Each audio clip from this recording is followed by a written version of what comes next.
Welcome to Achuma's kitchen. இன்னைக்கு வீடியோல நம்ம சூப்பரான ஒரு பக்கோடா ரெசிபி தாங்க பார்க்க போறோம். இது நிறைய பேக்கரியில எல்லாம் கிடைக்கும். எல்லாருக்குமே ரொம்ப பிடிச்ச, எல்லாருக்குமே ரொம்ப ரொம்ப ஃபேவரட்டான ஒரு பக்கோடா. இன்னைக்கு நம்ம என்ன பண்ண போறோம்னா முந்திரி பக்கோடா. முந்திரி பக்கோடாக்கு பாத்தீங்கன்னா நான் இங்க கரெக்டா அரை கப் அளவுக்கு முந்திரி எடுத்து வச்சிருக்கேன்.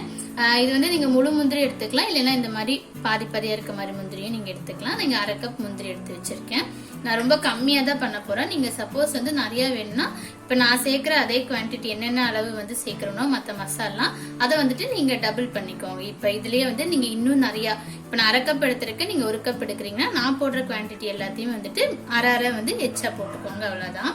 இப்ப ஃபர்ஸ்ட் பாத்தீங்கன்னா இதுக்கு முக்கியமா அரை கப்புக்கு கடலை மாவு எடுத்துக்கணும். இந்த பக்கோடாக்கு பாத்தீங்கன்னா நமக்கு வெங்காயம் எல்லாம் எதுவுமே தேவை கிடையாது, ரொம்ப ஈஸியா பண்ணிடலாம். அடுத்து அரை கப்புக்கு பாத்தீங்கன்னா 1/4 கப்புக்கு கொஞ்சம் கம்மியா அரிசி மாவு எடுத்திருக்கேன், சேர்த்திக்கலாம். கூட காஷ்மீரி மிளகாத்தூள் 3/4 ஸ்பூன் அளவுக்கு. அடுத்து தேவையான அளவு உப்பு சேர்த்திக்கோங்க. அடுத்தது பெருங்காயத்தூள் ஒரு அரை ஸ்பூன் அளவுக்கு சேர்த்திக்கலாம். இதெல்லாம் சேர்த்ததுக்கு அப்புறமா எண்ணெய் லைட்டா வெது வெதுப்பான சூடுல காய்ச்சி எடுத்துக்கோங்க. அந்த எண்ணெய் ஃபர்ஸ்ட் ஒரு கரண்டி சேர்த்திக்கலாம். இப்ப சேர்த்திட்டு இப்ப நம்ம மிக்ஸ் பண்ணிடுவோம். எண்ணெய் கொஞ்சம் சூடா இருக்கு, பார்த்து ஃபர்ஸ்ட் மிக்ஸ் பண்ணிக்கணும். எடுத்த உடனே தண்ணி சேர்க்காதீங்க. நல்லா நம்ம சேர்த்த மசாலா அதெல்லாமே இந்த எண்ணெயோட நல்லா படுற மாதிரி இந்த மாவை நல்லா மிக்ஸ் பண்ணிக்கணும். ஃபர்ஸ்ட்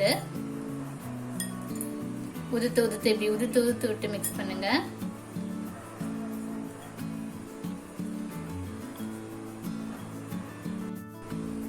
பாருங்க, இந்த மாதிரி நல்லா பிசைஞ்சதுக்கு அப்புறமா நம்ம எடுத்து வச்சிருக்க முந்திரி பருப்பு அதில் சேர்த்திடலாம்.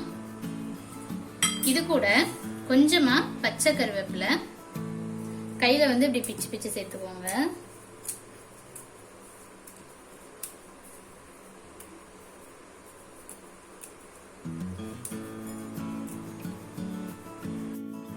இப்ப கருவேப்பிலை எல்லாம் சேர்த்ததுக்கு அப்புறம் இதை நல்லா மிக்ஸ் பண்ணிடலாம். மிக்ஸ் பண்ணிட்டு இப்ப கொஞ்சம் கொஞ்சமா தண்ணி சேர்க்க போறோம். ரொம்ப ஜாஸ்தியா சேர்க்க கூடாது, லைட்டா தெளிச்சு விட்டுக்கோங்க. ஒரு 2-3 ஸ்பூன் அளவுக்கு போதும்.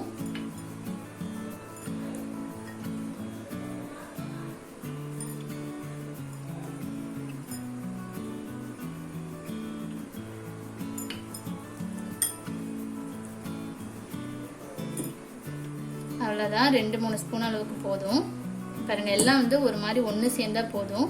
இந்த முந்திரி பருப்போட இதெல்லாம் சேர்ந்தா போதும். இந்த அளவுக்கு சேர்த்திட்டு இப்ப மறுபடியும் பாத்தீங்கன்னா ஒரு கரண்டி அளவுக்கு வெது வெதுப்பா இருக்க எண்ணெய்.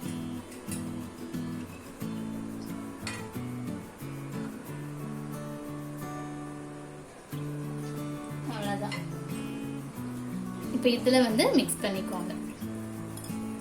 தண்ணி 2-3 ஸ்பூன் தான். பாத்தீங்களா, இப்ப எண்ணெய் தான் நம்ம 2 கரண்டி சேர்த்திருக்கோம். இது கரெக்டா இருக்கும்.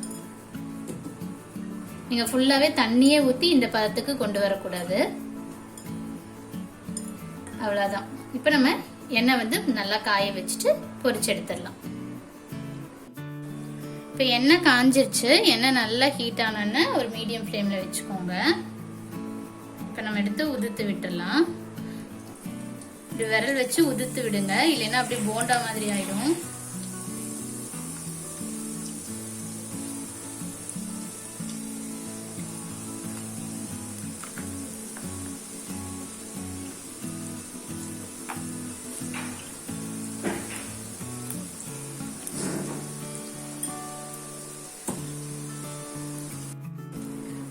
பாருங்க, இப்ப போட்டோன்னு லைட்டா ரொம்ப கிளறிட்டே இருக்க கூடாது. லைட்டா இந்த நுரையெல்லாம் அடங்கணும்.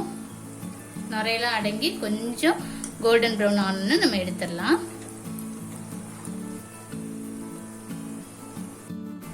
இப்ப எடுக்கிறதுக்கு முந்தி லாஸ்டா திரும்பவும் கொஞ்சமா பச்சை கருவேப்பிலை போடுறேன். போட்டுட்டு இப்ப நம்ம எடுத்துடலாம்.